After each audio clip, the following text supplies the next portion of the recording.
আজকে ঝিঙে, মুসুর ডাল, আলু, চিংড়ি মাছ দিয়ে একটা নতুনত্ব রেসিপি করে আপনাদের দেখাচ্ছি। বন্ধুরা দেখুন রেসিপিটা কিভাবে বানাচ্ছি। চিংড়ি মাছগুলো মিক্সিতে দিয়ে দেবো। দেখুন চিংড়ি মাছটা পেস্ট করে নিয়েছি। এবার এই মিক্সির মধ্যেই সামান্য ডাল পেস্ট করব। ডালটা পেস্ট করে নেবো আর এই ডালটা রাখবো। ডালের মধ্যে দেবো কয়েকটা কাঁচা লঙ্কা। ডালটাও পেস্ট করে নিয়েছি। ডাল আর চিংড়ি মাছটাকে এবার মেখে নেবো। তার মধ্যে দেবো কালো জিরে, পরিমাণ মতো নুন, হলুদ দিয়ে ভালো করে মেখে নেবো। মেখে নিয়ে এর ওপরে দেবো রসুন কুচি,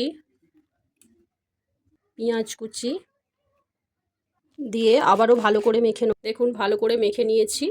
এদিকে মিক্সির মধ্যে মশলাটা রেডি করে নেবো। টমেটো, কাঁচা লঙ্কা, পেঁয়াজ, সামান্য সর্ষে আর জিরে মশলাটা রেডি করে নিয়েছি।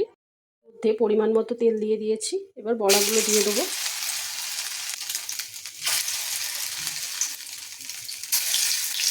বড়াগুলো একে একে দিয়ে দিয়েছি। বড়াগুলো উল্টে নিয়েছি।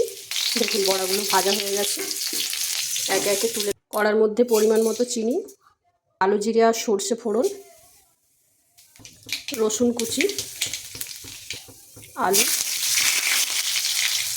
পরিমাণ মতো নুন, হলুদ, শুকনো লঙ্কা। এবার মুসুর ডালগুলো দিয়ে দেবো। দিয়ে ভালো করে নাড়বো। ঝিঙেগুলো দিয়ে দেবো।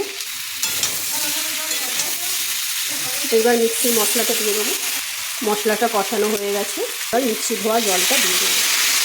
এবার পরিমাণ মতো জল দিয়ে দেবো। ঝোলটা ফোটার জন্য ঢাকা দিয়ে দেবো। ঝোলটা ফুটে গেছে। এইবার বড়াগুলো দিয়ে দেবো। দেখুন লুকটা কত ভালো এসেছে। হয়ে গেছে, এবার নামিয়ে নেব।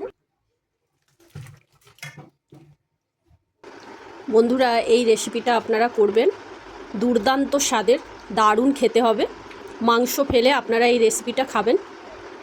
দেখুন কি সুন্দর দেখতে হয়েছে। বন্ধুরা আপনারা করবেন কিন্তু। আমার রান্না ভালো লাগলে লাইক, কমেন্ট, শেয়ার করে দেবেন।